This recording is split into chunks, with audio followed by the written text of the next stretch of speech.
Dershowitz's argument seems to start with act utilitarianism and then move in a different direction. Right? So at first glance, it seems like he's saying, well, act utilitarians would pretty quickly come to the conclusion that torture is sometimes justified. Right? And then move on to discuss it in terms of rule utilitarianism and a bunch of other theories that we'll study later.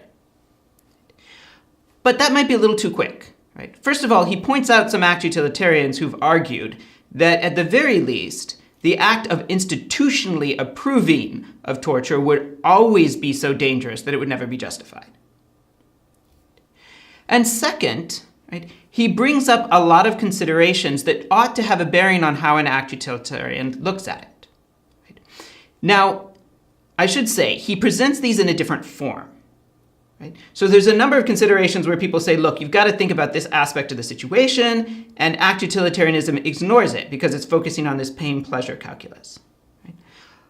But we need to be hesitant about that. Right? We need to take a step back and say, no, actually, maybe act utilitarians do have some room for addressing these very important issues, just in a slightly different way than people normally approach them.